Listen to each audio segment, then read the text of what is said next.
There is a kind of exhaustion that sleep alone cannot cure. You can lie down after a long day, close your eyes, loosen every muscle in your body, and still feel as though some part of you remains standing guard, thinking, replaying, anticipating, preparing for conversations that may never happen, revisiting words that cannot be changed, carrying people who are not even in the room. And perhaps this is why you are here tonight, not because you need someone to tell you to be stronger. You have probably been strong for longer than anyone knows. What you need is to understand what strength actually is, because much of what the world calls strength is merely exhaustion disguised as endurance. So as you settle into the quiet, consider a question. What if mental strength is not the ability to carry more? What if it is the wisdom to finally recognize what should never have been carried at all?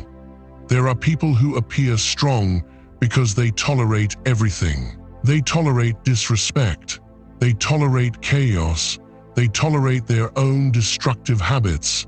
They remain in situations that diminish them and call it loyalty. They suppress anger and call it patience. They abandon their own boundaries and call it kindness.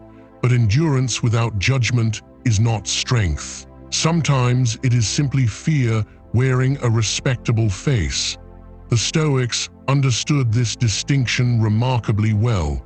They did not seek a life without difficulty. They sought a mind that could meet difficulty without surrendering its authority. Epictetus began with something almost painfully simple. Some things belong to us and others do not. It sounds obvious until you examine how much of your suffering comes from forgetting it. Other people's opinions do not belong to you. Their moods do not belong to you. Their decisions do not belong to you. The past does not belong to you. Tomorrow does not belong to you. Whether someone understands you, appreciates you, apologizes to you, chooses you, remembers you, or regrets losing you does not belong to you. And yet the mind spends enormous amounts of energy attempting to govern precisely these things. Imagine trying to control the weather by worrying about the clouds. You would recognize the absurdity immediately, but emotionally, we do something very similar every day. We worry because another person might leave. We become angry because someone misunderstands us.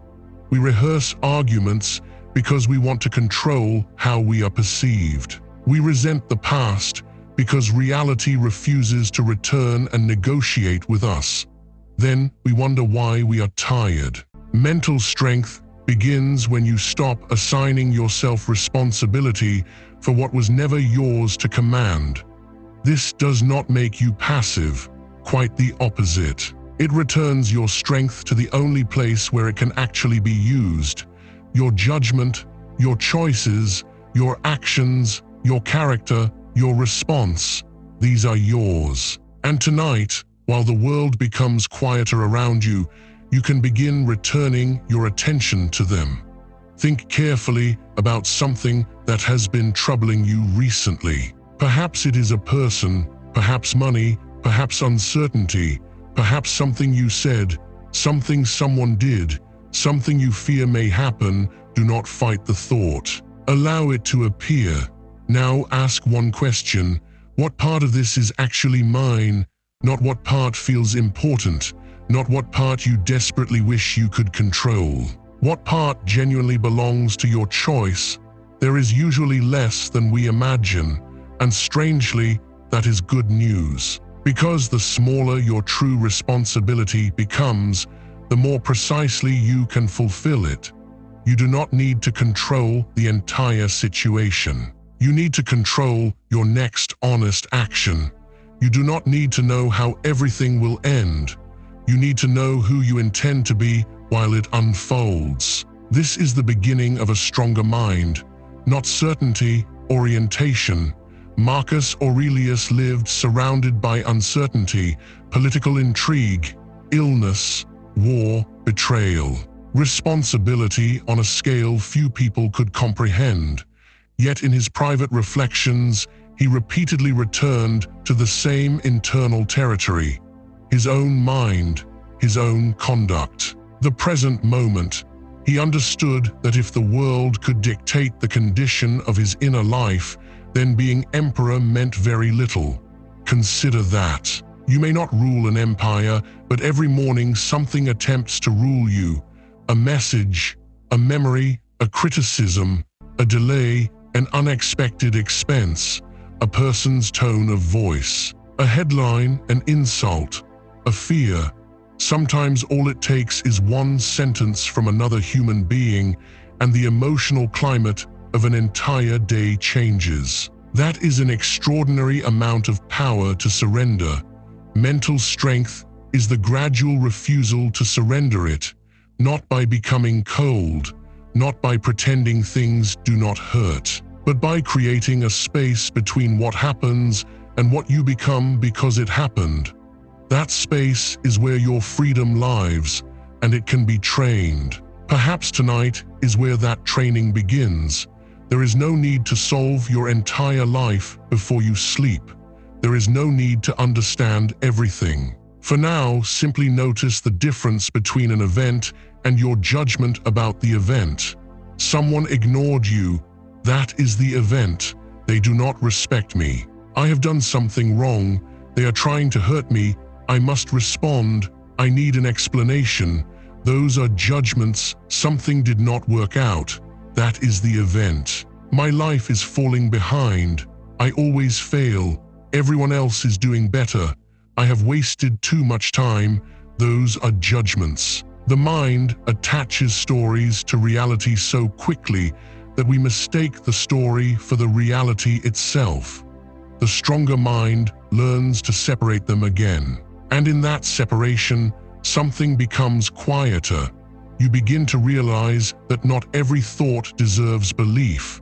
Not every emotion deserves obedience. Not every provocation deserves a response. And not every problem deserves tonight. There will be time tomorrow for what tomorrow requires. Tonight, your task is smaller. Return to yourself. Let the day become what it already is. Finished. You survived it. You learned from some of it. You misunderstood some of it. You handled some moments well and others poorly. That is human. Now the day can leave. You do not become stronger by carrying yesterday into tomorrow. You become stronger by knowing when to put it down. Mental strength is often imagined as hardness, but hardness breaks. A branch that cannot bend eventually snaps beneath enough weight. The Stoic ideal was not emotional stone. It was something closer to stability. A mind capable of feeling deeply without being dragged helplessly by every feeling. There is an important difference. Anger can appear without becoming cruelty. Fear can appear without becoming surrender. Sadness can appear without becoming identity. Disappointment can appear without becoming bitterness. Anxiety can appear without becoming prophecy. You are allowed to feel something without becoming it. This may be one of the most important forms of freedom available to you. Observe what usually happens when a difficult emotion arrives. The mind immediately begins feeding it. If you are angry, it produces evidence for why you should become angrier. If you are afraid, it searches for everything that could go wrong. If you feel rejected, it retrieves old memories of rejection and places them beside the present one. The emotion arrives as a visitor, and the mind begins preparing a permanent room. Then we say, "This is how I feel." A few hours later, we say, "This is who I am. Be careful." An emotion is information. It is not always instruction. Seneca wrote extensively about anger because he recognized its deceptive nature. Anger often presents itself as strength. It makes the body feel powerful. It gives certainty. It simplifies the world into offender and victim, right and wrong, punishment and justice. But a person controlled by anger is not powerful. They are controllable. Anyone who knows what provokes you can govern you. Anyone who knows which insult makes you react has discovered a lever inside your mind. Anyone who can ruin your day with a sentence possesses influence you may never have consciously chosen to give them. Now notice how differently a strong person responds. The insult arrives, they feel it, they notice the impulse, but they do not immediately obey. There is a pause, perhaps only 3 seconds. But inside those 3 seconds is an entire philosophy. Do I need to answer? Is this true? Is this useful?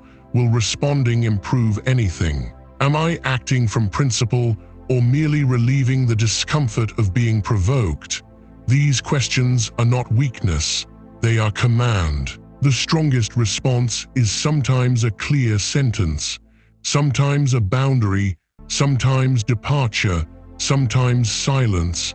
Strength is not always visible from the outside. That is why insecure people often misunderstand it. They assume the loudest person is dominant. The person who always responds is confident. The person who refuses to tolerate an insult must retaliate immediately. But self-command does not need an audience. Imagine 2 people receiving the same criticism. The first spends the entire evening defending themselves mentally. They tell friends about it. They construct arguments. They check their phone. They imagine future confrontations. The second asks whether the criticism contains anything useful. If it does, they learn. If it does not, they leave it with the person who spoke it. Who is stronger? The answer is obvious, yet becoming the second person requires practice, because the ego wants immediate vindication. It wants everyone to understand. It wants the record corrected. It wants justice before bedtime. But peace often begins when you accept that some people will misunderstand you permanently. Some will construct versions of you that you would not recognize. Some will judge decisions whose context they never knew. Some will dislike you because of qualities you should not remove. Some will remember your mistakes and ignore your growth. You cannot spend your life appearing in imaginary courtrooms, defending yourself before people who have already decided the verdict. Let them misunderstand. Your responsibility is not universal approval. Your responsibility is character. This is where mental strength becomes quieter. You no longer need to win every interpretation of yourself. You become more interested in being honest than appearing innocent. More interested in correcting yourself than correcting every opinion.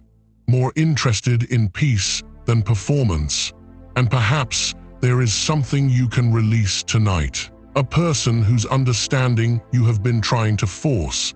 A conversation you keep rehearsing. An explanation you wish you had given differently. Notice the tension involved in trying to enter another person's mind and rearrange their thoughts about you. You cannot. So return. Return to what belongs to you. Were you wrong? Then learn, were you unfair? Then repair what can be repaired. Were you dishonest? Then become more honest. But if you acted according to your best judgment and another person still chooses to misunderstand, allow reality to remain unfinished.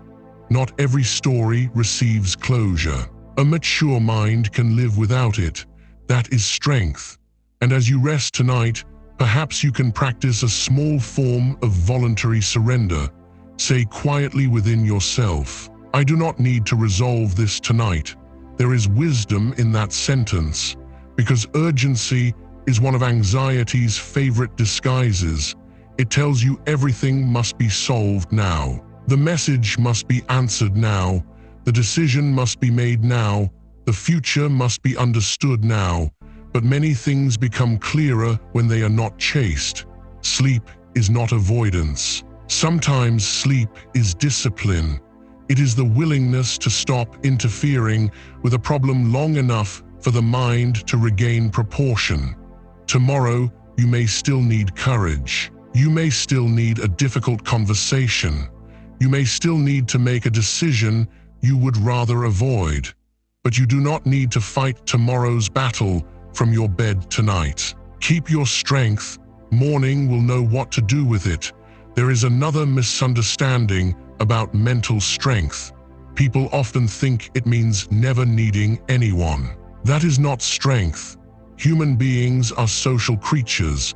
We need companionship, affection, cooperation, and belonging.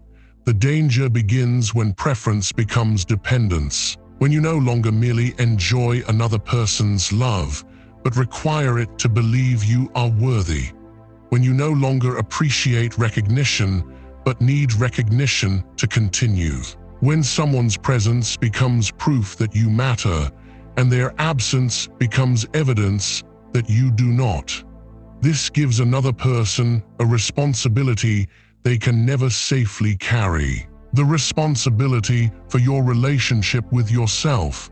Think carefully. How much of your emotional instability comes from waiting for something external to confirm something internal? A reply, an apology, a compliment, an invitation, a promotion, a sign of affection, a number on a screen. We tell ourselves we want the thing itself. Often, what we really want is what we believe the thing will allow us to feel. Enough. Chosen, respected, safe, important, successful. But if another person's behavior is required for you to access those states, your peace has been outsourced. Epictetus would have recognized the problem immediately. You have placed something essential inside territory you do not govern. The solution is not indifference, it is relocation. Bring your worth back into the sphere of your own conduct. Did you behave with integrity today? Did you keep a promise when it would have been easier to break it? Did you restrain yourself when anger offered you an easier path? Did you work when no one was watching? Did you admit something you did not want to admit? Did you protect your dignity without attacking someone else's? These are better measurements. They cannot be taken from you by silence, rejection, or changing circumstances. And this leads to a deeper form of discipline, doing what is right without requiring immediate emotional reward. Many people can be disciplined when motivation is present, when they feel inspired, when progress is visible, when others notice, but character is revealed in the quiet periods, when effort feels ordinary, when nobody praises you, when improvement is too small to see, when you are tired, when the old habit would be easier. The Stoics trained themselves to tolerate discomfort deliberately because they understood something modern life often encourages us to forget. Comfort is pleasant, but dependence upon comfort makes the mind fragile.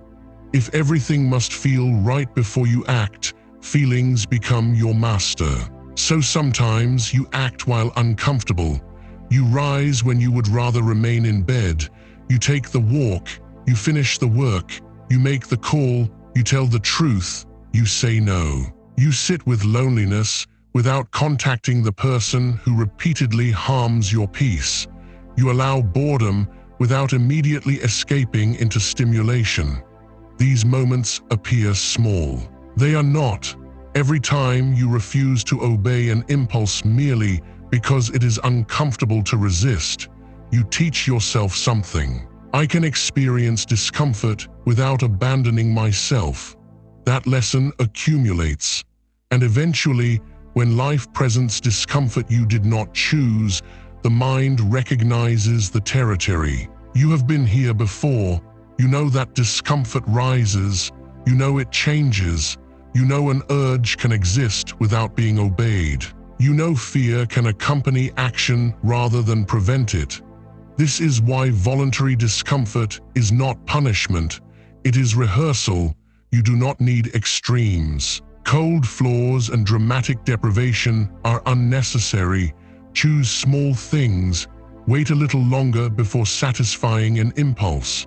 Take the stairs. Finish one task before reaching for entertainment.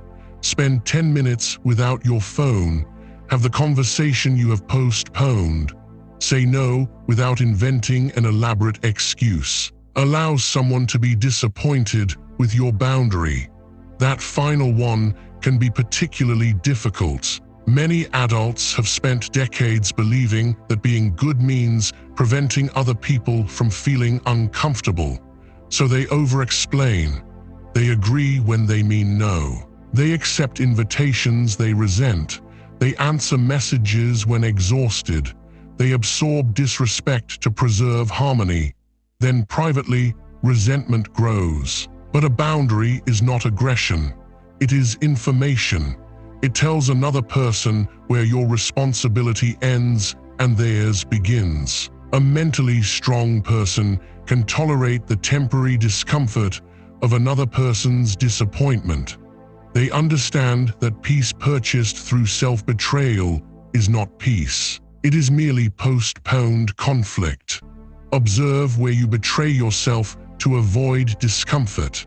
You may discover that some of your exhaustion has little to do with how much you are doing. It comes from how often you are acting against your own judgment, saying yes while thinking no, smiling while feeling resentment, remaining silent when something important requires words, speaking when silence would have protected your dignity, returning to situations you already know are harmful. Strength begins to grow when your internal and external lives stop contradicting each other. Not perfectly, no one achieves that, but gradually. You become a person whose actions resemble their values, and something remarkable happens. You trust yourself more. Self-trust is not built through affirmations. It is built through evidence. You tell yourself you will do something, then you do it. You tell yourself you will stop accepting something, then you stop. You tell yourself you will remain calm. Then when the moment comes, perhaps you are not perfectly calm, but you pause before responding. That pause becomes evidence. Evidence becomes trust. Trust becomes strength. And strength becomes peace. One day something will happen that you did not prepare for. Perhaps it already has. Life does not ask whether the timing is convenient before changing. A relationship ends. A person becomes ill. Work disappears. Money becomes uncertain. Someone you trusted reveals a side of themselves you did not expect. Age changes your body. Children leave. Parents grow older. Plans collapse. The future you had quietly assumed would exist simply does not arrive. This is where philosophy stops being interesting and becomes necessary. Marcus Aurelius repeatedly reminded himself that change is not an interruption of life. Change is life. Everything you love is changing while you love it. Everything you fear is changing while you fear it. You are changing while you listen to these words. Resistance cannot stop this. It can only make change more painful. Mental strength, therefore, includes a difficult skill: grieving reality without arguing with reality. You are allowed to wish something had been different. You are allowed to miss what was lost. You are allowed to feel sadness for the life that did not happen. Acceptance does not require pretending you approve. It simply means you stop demanding that the past become something other than what it was. There are experiences you may never understand completely. There are people who may never explain themselves. There are endings that will always feel unfair. There are questions that time will not answer. A weaker mind believes peace must wait until everything makes sense. A stronger mind learns to live well beside unanswered questions. Consider this. Perhaps closure is not something another person gives you. Perhaps closure is the moment you decide that an unanswered question will no longer determine the quality of your days. That does not erase memory, it changes your relationship with memory. You stop visiting the past to negotiate. You visit only to learn. What did this teach me? Where did I ignore myself? What was outside my control? What would I do differently now? What must I forgive myself for not knowing then? These are useful questions. Why did this have to happen to me? Perhaps less useful, because even if life answered, the answer might not satisfy you. The Stoic response is not to demand an explanation from existence. It is to ask what can still be made of what remains. That is resilience. Not bouncing back into the person you were. Sometimes that person no longer exists. Resilience may mean becoming someone new without becoming bitter about the price of the transformation. There is dignity in this, quiet dignity, the kind no one applauds. The dignity of getting out of bed during a period no one knows is difficult. The dignity of behaving decently when you are disappointed. The dignity of refusing to become cruel because someone was cruel to you. The dignity of beginning again without announcing that you are beginning again. The dignity of carrying grief without turning grief into permission to damage others. This is mental strength in its mature form. It is rarely dramatic. Often it looks ordinary. A person making breakfast, going to work, keeping an appointment, taking care of their body, answering gently, trying once more, going to sleep, waking again. Life is largely built from such unremarkable acts. We wait for enormous moments to prove our character, but character is being formed in the small moments we barely notice. What you do when irritated, what you do when tired, what you do when no one would know, what you think about people who cannot hear you, how you treat someone who cannot benefit you, whether you keep promises made only to yourself. These things are not small, they are the architecture of the person you are becoming. Seneca understood the danger of postponing life. We imagine that one day, when conditions improve, we will become more disciplined, more peaceful, more courageous, more present. But conditions have no obligation to improve, and even when one problem disappears, another eventually takes its place. If peace requires a problem-free life, peace will always remain in the future. So practice now, not when you feel ready. Now. Practice being calm while something remains unresolved. Practice gratitude while something is missing. Practice discipline while motivation is absent. Practice dignity while someone misunderstands you. Practice patience while the outcome is uncertain. This is how the mind becomes strong, not through theory alone. Through repetition, you do not rise to the level of the philosophy you admire. You return to the habits you have practiced, and tonight itself can become practice. Perhaps something remains unresolved in your life right now. Let it remain unresolved for the next few hours. Notice that you are still here, breathing, resting, existing without the answer. The mind says it cannot tolerate uncertainty, but look, you are tolerating it now. You do not know precisely what tomorrow will bring, and still you can rest. You do not know what everyone thinks of you, and still you can rest. You do not know whether every plan will work, and still you can rest. Uncertainty is not always an emergency. Sometimes it is simply reality without the illusion of control, and you are more capable of living with it than fear has taught you to believe. Now notice how quiet strength feels. It does not need to prove itself. It does not need revenge. It does not need everyone to regret underestimating it. It does not fantasize constantly about becoming so successful that everyone who caused pain finally understands what they lost. That may feel satisfying, but it still leaves your life organized around other people's opinions. There is a higher freedom to become better and no longer care whether the people who doubted you ever notice. Imagine that.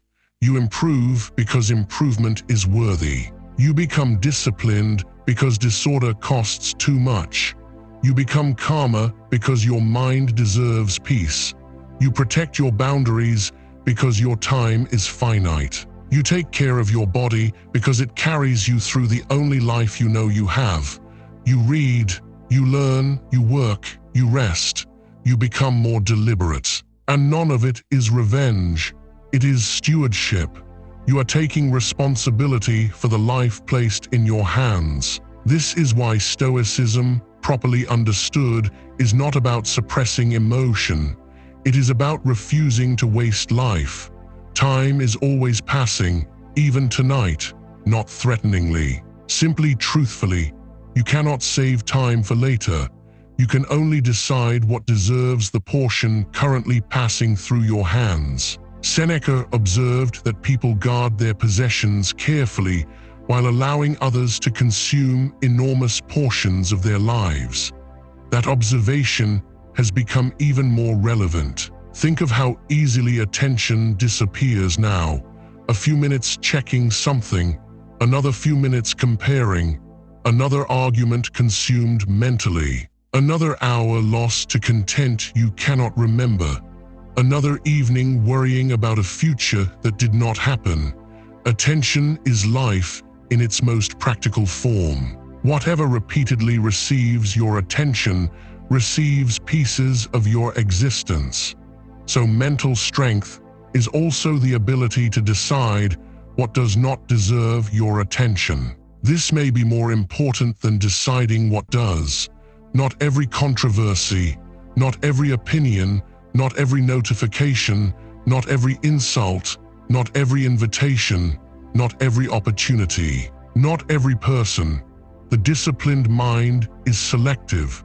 It understands that saying yes to one thing is always saying no to something else. And perhaps the most important no is the one you give to unnecessary mental noise. Tonight, there is nothing you need to prove. Your value does not increase because you remain awake worrying. Your responsibility does not become more honorable because you exhaust yourself carrying it. Rest is not the opposite of discipline. Rest can be part of discipline. The body requires recovery. The mind requires silence. Even a well-made instrument must sometimes stop producing sound. So allow yourself to become still. And before sleep arrives, there are a few practices you can carry into tomorrow. The first is simple. When something disturbs you, ask, is this mine to control? If yes, act. If no, release the demand that it obey you. The second, when emotion rises, delay your response. You do not need to suppress the feeling. Give it space. 3 breaths, 10 minutes, an hour if necessary. Do not make permanent decisions merely to escape temporary emotions.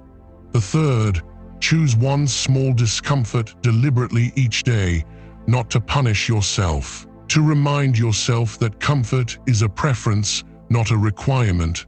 The fourth, keep one promise to yourself every day. Make it small enough that excuses become embarrassing. A walk 10 pages, a task completed, a certain time to rise, one conversation you have been avoiding. Self-respect grows from kept agreements. The fifth, before sleeping, review the day without cruelty. Where did you act well? Where did emotion command you? What did you avoid? What can be corrected tomorrow? Then stop. Do not turn reflection into self-punishment. A mistake examined clearly becomes instruction. A mistake rehearsed endlessly becomes suffering. And finally, remember mortality. Not as something dark, as something clarifying. Your time is limited. So is mine. So is everyone's. The people you love will not always be here. Neither will the people you resent. Neither will the problems that currently appear enormous. One day, the argument will be irrelevant. The status will be irrelevant. The comparison will be irrelevant. Much of what currently occupies your mind will disappear without asking permission. Knowing this can make you gentler and more courageous. You can say what matters sooner. Forgive what no longer deserves space. Leave what continually diminishes you. Begin what you keep postponing. Pay attention to the ordinary evening. Listen when someone you love is speaking. Take care of the body that is aging quietly with you. And stop living as though your real life begins after the current problem is solved. This is your life. This evening, this breath, this imperfect season. You do not need a different life before you can meet this one with dignity. And if these quiet reflections help you build a steadier mind, you may subscribe and return whenever you need another hour away from the noise. But for now, there is nowhere else to go. The day is over. Whatever was accomplished is enough for today. Whatever was left unfinished can wait. Whatever someone thinks of you can remain in their mind. Whatever tomorrow contains will reveal itself when tomorrow arrives. You have one final responsibility tonight: to stop carrying the day after the day has already ended. Let your shoulders soften. Let the conversations become distant. Let the faces fade. Let tomorrow remain unopened. You are not required to control the world before you are allowed to sleep. You are not required to become fearless. You are not required to become invulnerable. Mental strength is something quieter than that. It is knowing that fear can arrive and you can still choose. That pain can arrive and you can still remain decent. That uncertainty can arrive and you can still continue. That rejection can arrive and you do not have to reject yourself. That failure can arrive and you can learn without becoming ashamed of being human. That change can arrive and you can grieve without refusing to live. That another person can lose control without taking yours with them. This is enough. You do not need to conquer tomorrow tonight. Rest. And remember this when morning eventually returns. A strong mind is not one that nothing can hurt. It is one that pain cannot persuade to abandon itself.